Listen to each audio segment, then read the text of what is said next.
Selamat malam Bapak-bapak, Ibu-ibu yang dikasihi Tuhan. Kita kembali berkumpul di acara kelas pendalaman Alkitab Perdatang.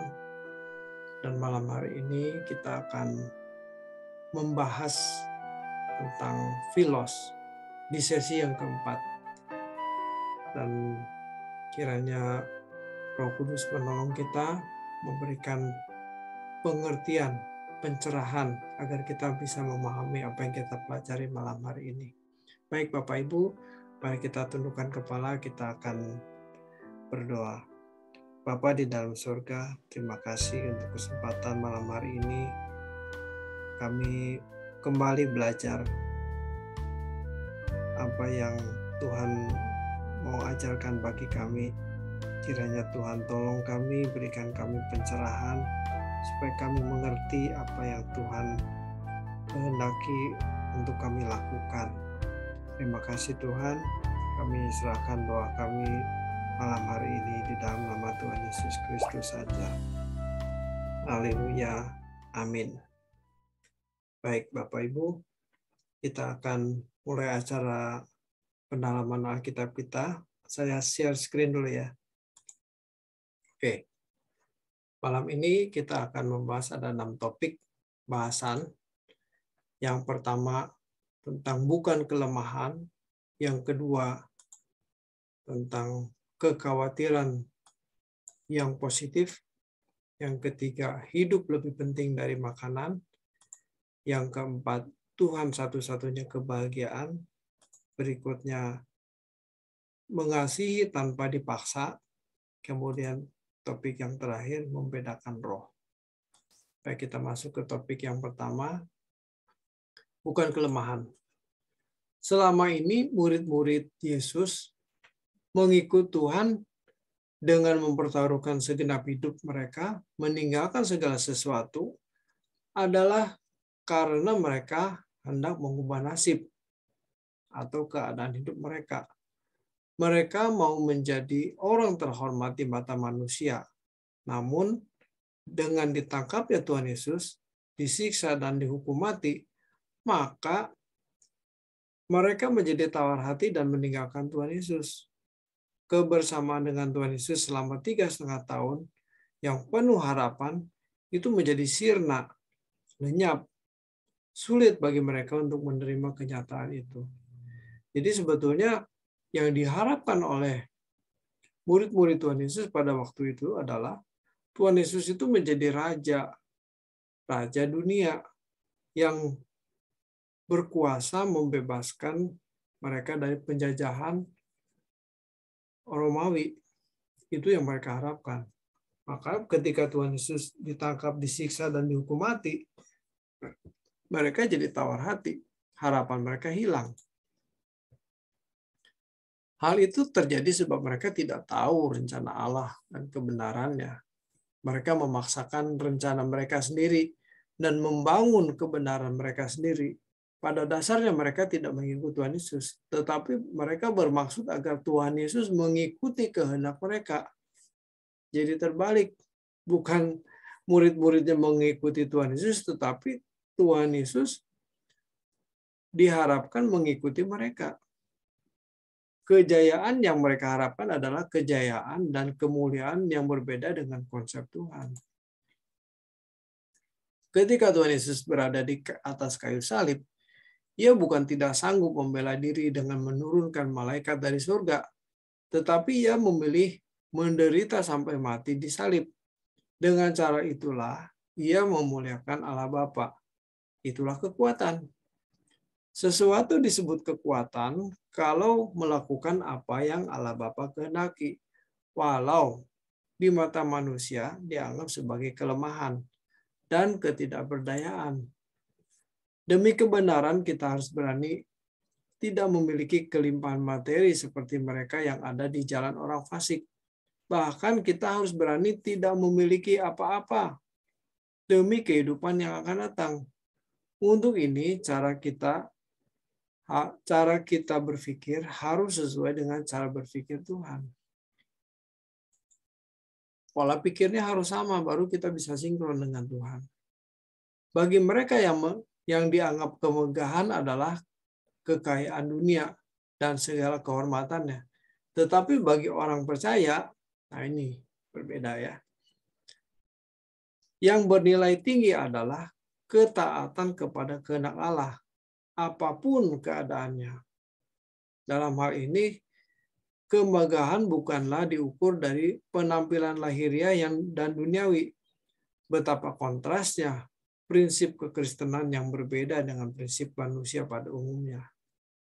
Jadi apa yang dianggap kekuatan oleh dunia dianggap kelemahan. Jadi hal mentaati kehendak Bapa itu dianggap sebagai kelemahan. Karena berbeda prinsipnya. Fanatisme yang sehat akan melahirkan kesucian hidup. Kehidupan yang bertanggung jawab terhadap keluarga, masyarakat, bangsa, dan gereja Tuhan. Untuk memiliki fanatisme yang sehat seperti Tuhan Yesus kepada Allah Bapa, kita harus berani menyangkal diri dan memikul salib. Inilah yang harus menjadi pergumulan utama hidup ini, menjadi seperti Tuhan Yesus. Sekarang tentang kekhawatiran yang positif. Kekhawatiran menjadi kata yang selalu berkonotasi negatif. Mengapa demikian? Sebab hal ini terjadi karena banyak orang tidak memperhatikan konteks ketika Tuhan Yesus berbicara mengenai kekhawatiran. Konteks percakapan pada waktu itu adalah agar orang percaya tidak mengumpulkan harta di bumi dan memindahkan hati mereka di kerajaan surga. Jadi seringkali kalau kita bicara soal khawatir, konotasikan selalu negatif. Padahal khawatir itu tidak selalu negatif. Khawatir itu bisa positif juga. Misalnya kalau kita khawatir soal penyakit, nah kita nggak mau sakit gitu ya. Kita nggak mau sakit, kita mau sehat terus. Jadi khawatir kalau kita sakit bagaimana begitu. Nah, dengan kekhawatiran seperti ini, maka kita akan jaga makan, akan olahraga teratur, pola tidur yang baik gitu ya. Itu kekhawatiran yang positif sehingga kita akan jadi sehat begitu. Jadi sekali lagi kekhawatiran itu tidak selalu negatif, bisa juga positif. Apa sebenarnya kekhawatiran itu? Kekhawatiran adalah perasaan terancam oleh suatu hal atau oleh sesuatu yang bisa atau akan terjadi menimpa dirinya, sehingga menimbulkan ketidaktenangan dalam hati. Bisa terjadi artinya bisa benar-benar terjadi atau tidak. Kan belum tentu terjadi. Kekhawatiran itu kan belum tentu terjadi. Khawatir sakit kan belum tentu sakit. Khawatir mobil hilang kan belum tentu hilang mobilnya begitu.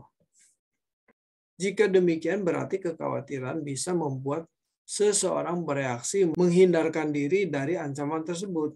Jadi, kalau tidak ada kekhawatiran sama sekali, maka hal tersebut akan membuat seseorang menjadi tidak waspada terhadap suatu keadaan yang bisa terjadi menimpa dirinya. Seperti tadi yang saya bilang itu, kalau orang nggak khawatir sakit, dia cenderung sembrono, apa aja dimakan, udah kurang tidur, begadang, dan sebagainya. Karena dia tidak memiliki kekhawatiran tentang sakit. Nah, jadi dia tidak waspada, cenderung sembrono. Kekhawatiran yang salah adalah perasaan terancam terhadap sesuatu lebih dari kekhawatirannya tidak memiliki harta surgawi dan dibuang dari hadirat Allah.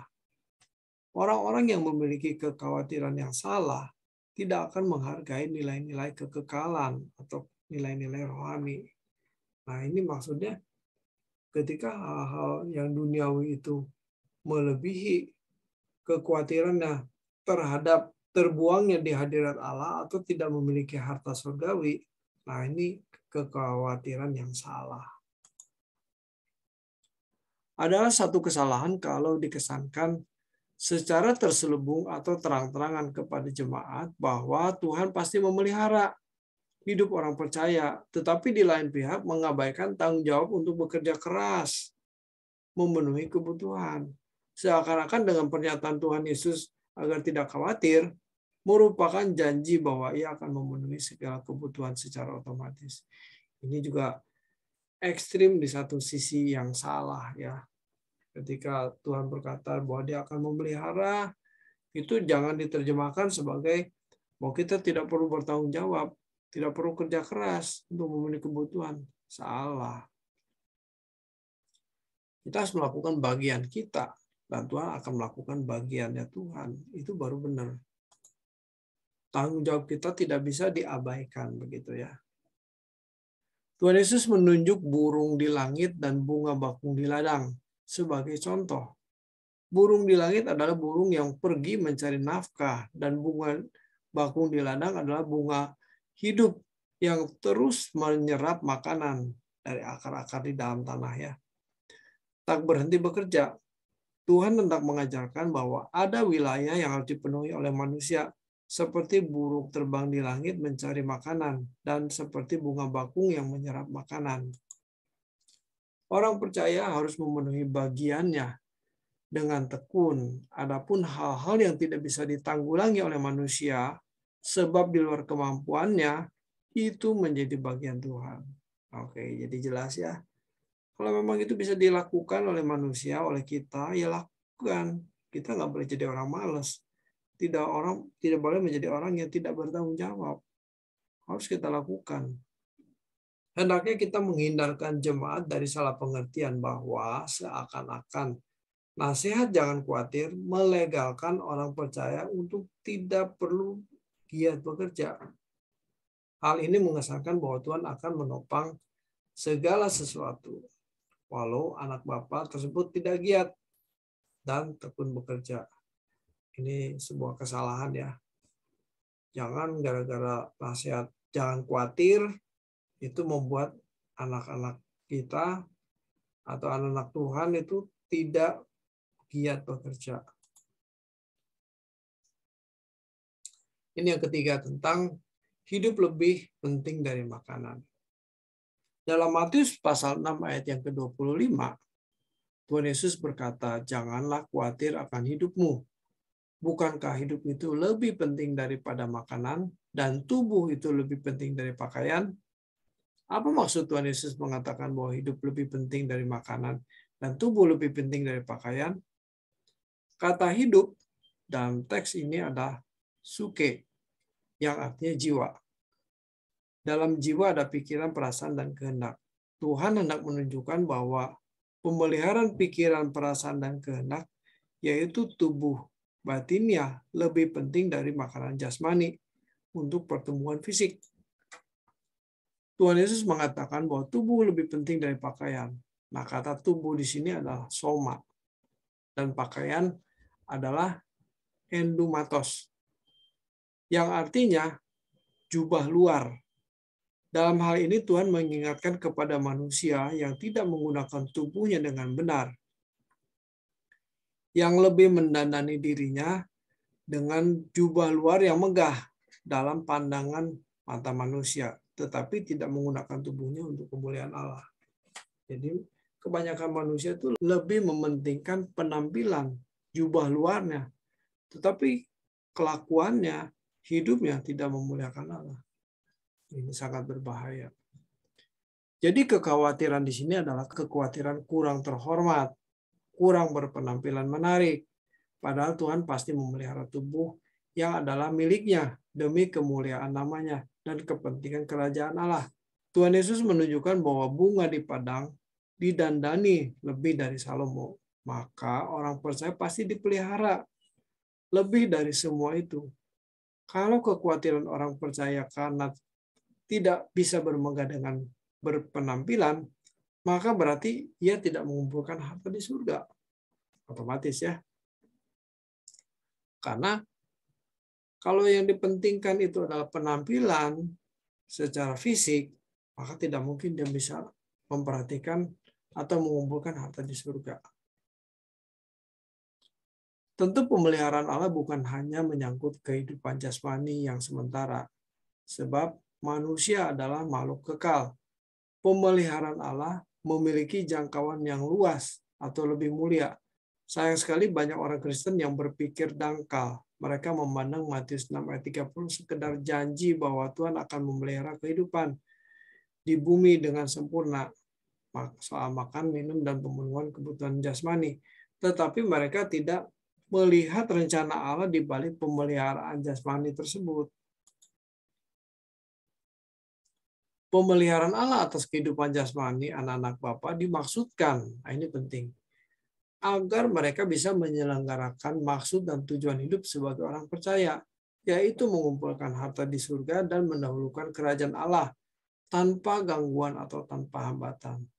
Dengan demikian, pemenuhan kebutuhan jasmani bukanlah tujuan atau goalnya. Dalam hal ini, orang percaya harus bisa diajak sepikiran atau sevisi dengan Allah, yaitu untuk tidak fokus pada hal duniawi. Manusia dikehendaki oleh Allah setelah 70-80 tahun umur hidupnya bisa mendiami kerajaannya. Itulah sebabnya Tuhan Yesus berkata agar orang-orang percaya mendahulukan kerajaan Allah dan kebenarannya. Kalau pengertian seseorang tumpul atau pengertian yang gelap, maka mereka tidak akan bisa menangkap maksud Tuhan di balik kalimat dalam Matius 6 ayat 30 tersebut. Mereka hanya menganggap Tuhan berurusan dengan makanan dan minum, serta pakaian jasmani. Padahal perspektif Tuhan memandang hidup adalah kekekalan. Ya, ini jelas sekali ya, bahwa kalau kita memandang bahwa Tuhan hanya mengurusi hal-hal pemenuhan kebutuhan jasmani, itu jadi dangkal sekali. Sedangkan di balik itu ada tujuan yang jauh lebih mulia. Memandang hidup adalah kekekalan. Jadi goalnya itu kekekalan, bukan cuma 70-80 tahun.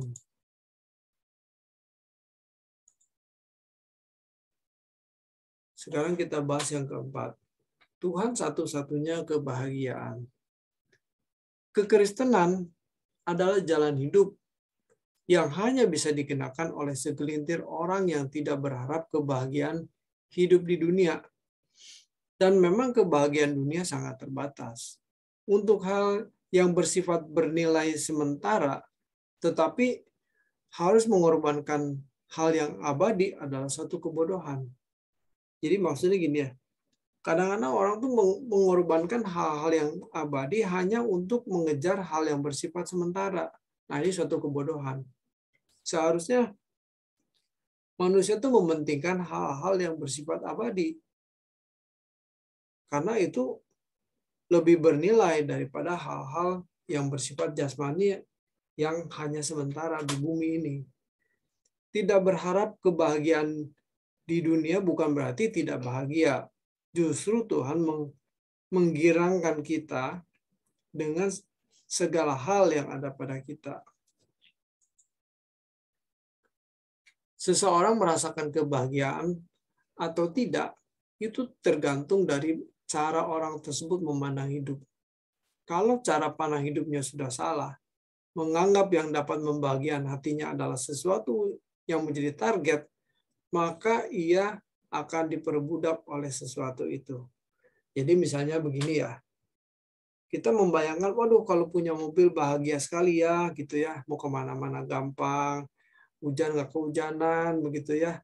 Nah kalau pola pikirnya terikat sama mobil, dan itu menjadi target, maka itu akan jadi diperbudak oleh mobil. Itu yang salah gitu. Tapi kalau misalnya kita mikir, ada mobil boleh, puji Tuhan. Nggak ada mobil juga nggak apa-apa. Kan masih banyak alat transportasi umum. Nah, kalau gitu kan enak. Jadi yang membahagiakan kita ini harus Tuhan. Tidak boleh materi. Selama orang masih berharap bahwa dunia bisa memberikan hidup yang lengkap, utuh, bahagia, aman, dan nyaman, maka ia tidak akan pernah dapat mengenakan kekristenan yang sejati. Jadi nggak bisa jadi Kristen sejati. Rusak, karena pola pikirnya terikat kepada dunia, kepada materi yang bisa membahagiakan kehidupan. Kekristenan yang dikenakan pasti palsu. Tetapi inilah kodrat manusia pada umumnya. Hal ini diwariskan oleh orang tua kepada kita dan yang dapat diserap oleh lingkungan dunia di sekitar. Hampir tidak ada orang yang berani hidup tanpa memperoleh kebahagiaan dari dunia ini. Ya, hampir tidak ada ya. Karena semua orang mencari kebahagiaan. Bagaimanapun dan dengan cara apapun, pada umumnya orang akan berusaha memperoleh sesuatu yang bisa dinikmati dalam hidup ini dari dunia dan manusia sekitarnya. Itulah sebabnya semua orang pasti pernah terjerat percintaan dunia, keinginan daging, keinginan mata, dan keangkuhan hidup. Jadi jeratnya itu, keinginan daging, keinginan mata, keangkuhan hidup. Setelah kita mendengar Injil, seharusnya kita memiliki pemahaman yang berbeda dengan mereka. Kita tahu bahwa dunia ini bukan satu-satunya dunia yang manusia arungi. Masih ada dunia atau bumi lain yang Tuhan sediakan bagi kita. Yohanes 14 ayat 1-3. Dunia kita sekarang ini bukanlah bumi ideal yang dikehendaki oleh Allah. Inilah bumi yang sudah rusak, produk gagal, oleh karena manusia itu sendiri yang tidak bertanggung jawab atas anugerah yang diberikan kepadanya. Dengan pengertian ini, maka kita tidak mengharapkan lagi kebahagiaan dari dunia ini. Bagi umat pilihan yang terpanggil untuk sempurna seperti Bapa, ia harus berani tidak mengharapkan kebahagiaan dari dunia ini. Ini penting ya. Saya ulangi kalimatnya ya. Bagi umat pilihan yang terpanggil untuk sempurna seperti Bapa, ia harus berani tidak mengharapkan kebahagiaan dari dunia ini. Sebab kalau masih mengharapkan kebahagiaan dari dunia ini, maka proses bertumbuh dewasa tidak akan terrealisir dengan baik. Inilah sebabnya yang menjadi penghalang seseorang bertumbuh menjadi sempurna seperti Tuhan Yesus. Jadi menghambat pertumbuhan rohani untuk menjadi sempurna seperti Yesus. Makanya Tuhan Yesus bilang tidak boleh mencintai dunia.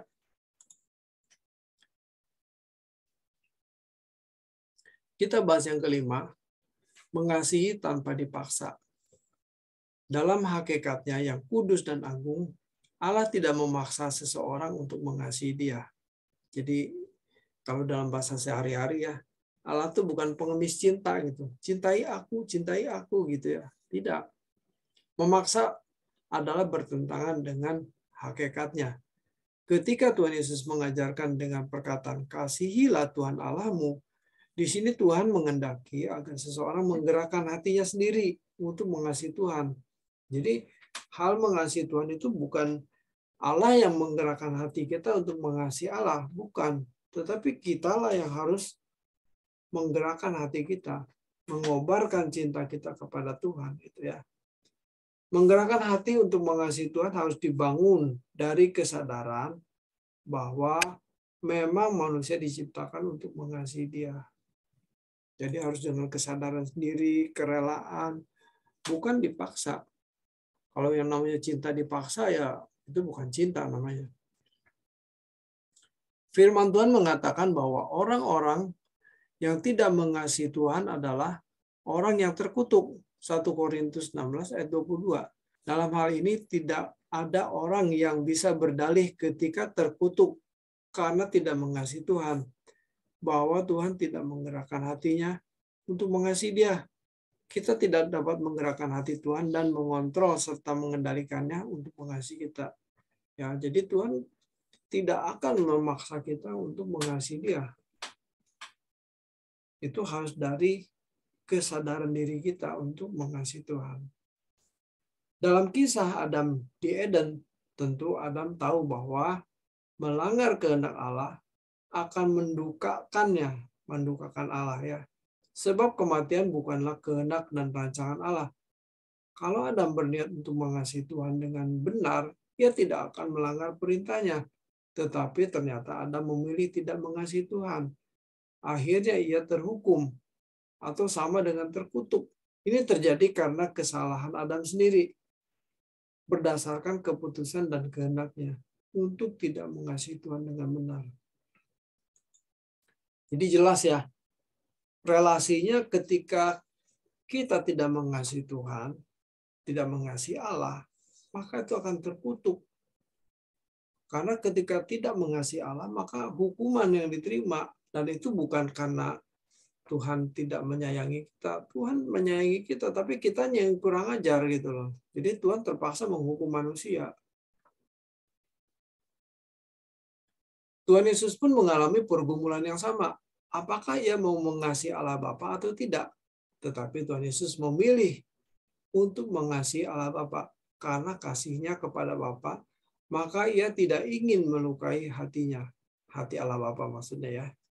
Itulah sebabnya ia berusaha untuk taat kepada Allah Bapa, bahkan sampai mati di kayu salib. Kalau Tuhan Yesus tidak mengasihi Allah Bapa, ia tidak akan melakukan kehendak Bapa dengan sempurna. Hal ini memberi pelajaran yang sangat mahal bagi kita, agar dengan sadar dan sengaja untuk mengasihi Tuhan. Jadi ibarat api itu ya, harus dikobarkan, harus dikipasin gitu ya, dikobarkan supaya cinta kepada Tuhan itu tidak padam.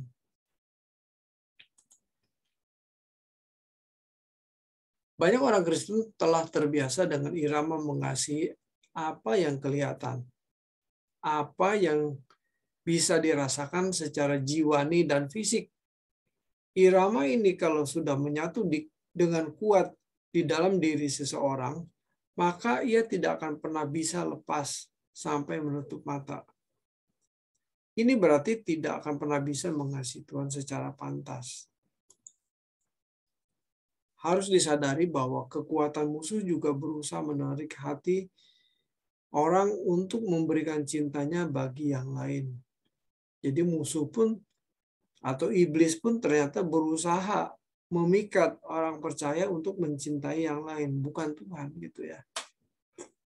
Objek lain di sini bisa siapapun dan bisa apapun.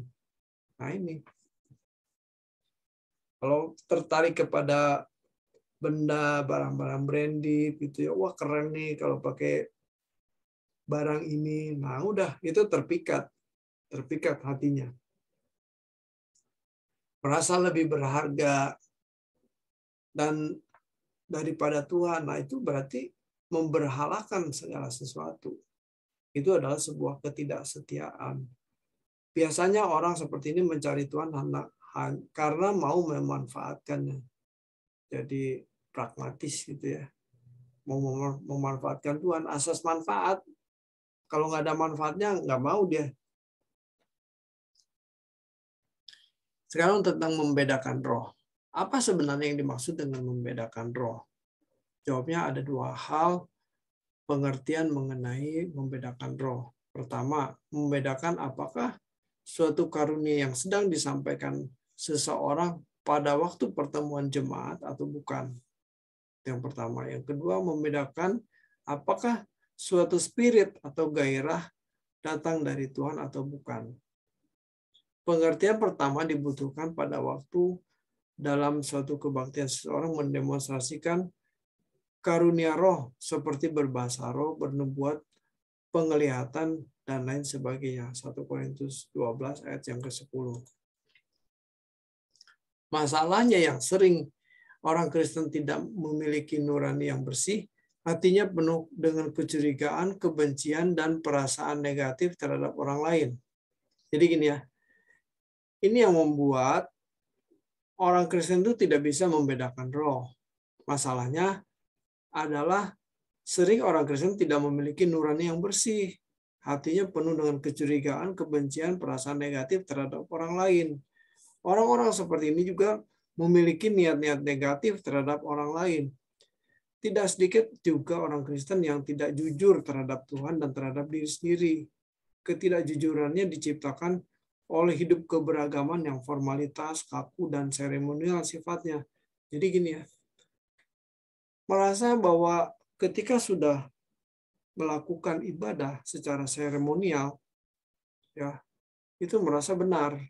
Gitu. Jadi dia tidak jujur terhadap diri sendiri, merasa hidup sudah benar, sudah hidup suci, sudah menyenangkan hati Tuhan, padahal belum. Mereka tidak memiliki keintiman yang benar setiap hari, sehingga doa-doa yang diucapkan bersifat formalitas, seremonial, dan protokoler semata-mata. Juga tidak sedikit orang Kristen yang tidak menggunakan logika dengan baik.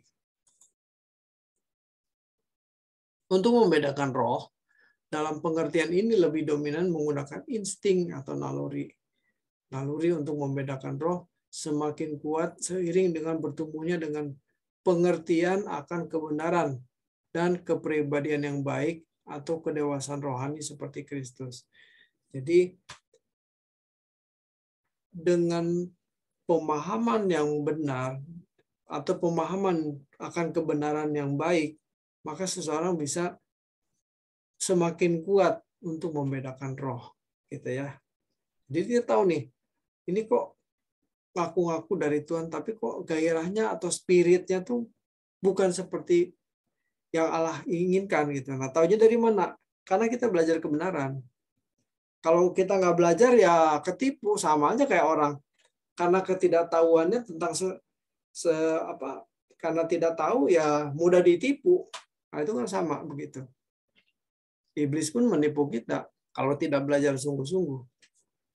Dalam kecepatan tinggi, seorang yang berkepribadian baik dan memiliki karunia membedakan roh bisa membedakan apakah suatu manifestasi berasal dari Roh Kudus atau tidak, atau bukan ya. Jadi langsung tek tek tek tek, tek. Nah, dia bisa tahu dari spiritnya itu loh, dari gairahnya itu bisa ketahuan gitu. Tapi ya tentu harus belajar kebenaran, harus memiliki pengertian yang benar. Untuk bisa membedakan roh dalam pengertian spirit atau gairah, seseorang harus memiliki ketajaman berpikir yang diasah setiap hari. Pengasahan tersebut hanya didapat melalui kebenaran firman Tuhan yang murni atau apa yang diajarkan dalam Perjanjian Baru. Pengasahan pikiran sama dengan pembaharuan pikiran, sehingga seseorang bisa mengerti kehendak Allah dengan sempurna. Roma 12 ayat 2. Tentu saja orang-orang seperti ini memiliki cara berpikir dan gaya hidup yang berbeda dengan anak-anak dunia. Orang percaya seperti ini memiliki spirit atau gairah ilahi atau rohani. Kalau membedakan roh dalam arti membedakan karunia-karunia roh, insting lebih menonjol bersifat adikodrati. Tetapi untuk membedakan roh dalam arti spirit, tadi membedakan dalam arti karunia roh ya. Nah, ini tetapi untuk membedakan roh dalam arti spirit atau gairah, ini yang dominan adalah pikiran atau logika. Berkenaan dengan hal ini, harus dicatat bahwa setiap orang memiliki roh atau gairah yang khusus. Dewasa ini banyak jemaat yang telah disesatkan oleh pengajar-pengajar yang tidak mengajarkan firman Tuhan dengan benar.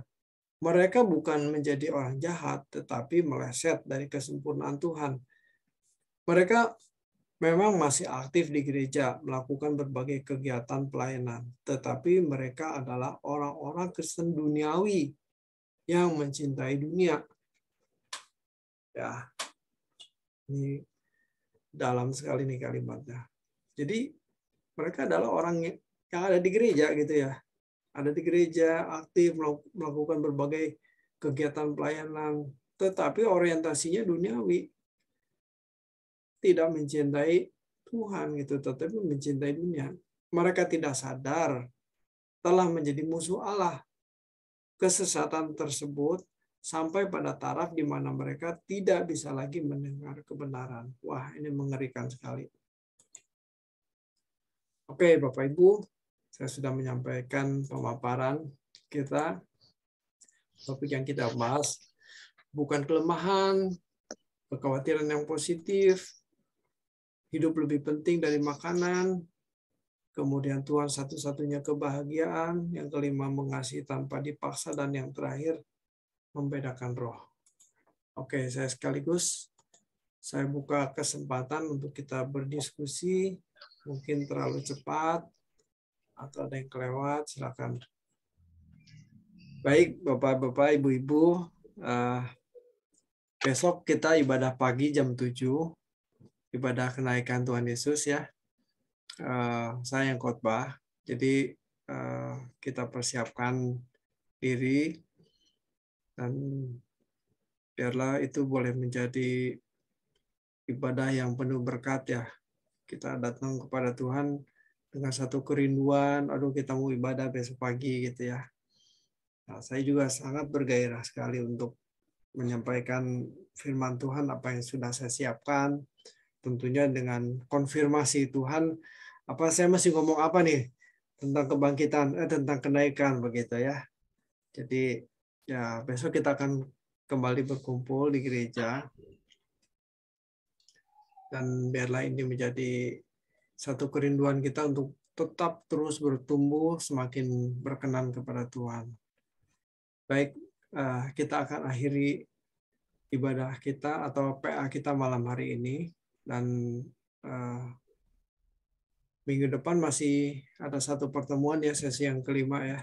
Nanti Pak James yang akan membawakan. Jadi kita berkumpul kembali minggu depan di jam yang sama. Jam 7 hari Rabu. Oke, mari kita akhiri PA kita. Saya minta Remi untuk tutup kita dalam doa. Mari kita berdoa.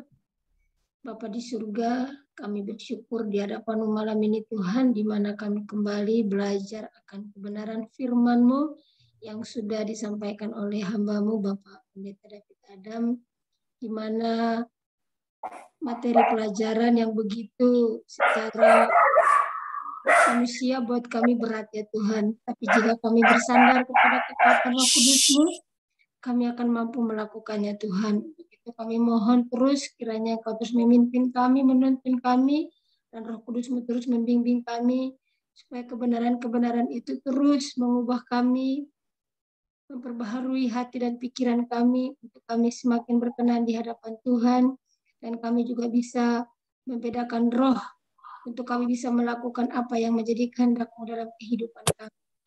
Terima kasih Bapa, kami tahu ini perjuangan berat bagi kami. Tapi jika Tuhan bersama dengan kami akan bisa mampu ya Tuhan. Terima kasih Tuhan, kami akan mengakhiri pertemuan ini dan kami akan beristirahat. Dan kami menyerahkan hidup kami sepanjang malam ini ke dalam tangan-Mu. Dan setiap kami yang hadir malam hari ini Tuhan, Engkau berkati satu persatu, baik di dalam keluarga, bahkan juga dalam pekerjaan dan pelayanan ya Tuhan. Terima kasih Bapa, kami serahkan hidup kami dalam tangan-Mu. Dalam nama Tuhan Yesus, kami akan mengakhiri pertemuan kami ini. Haleluya. Amin. Amin. Amin. Tuhan memberkati. Tuhan memberkati. Terima kasih Pak David. Terima kasih semuanya. Tuhan berkati. Tuhan memberkati.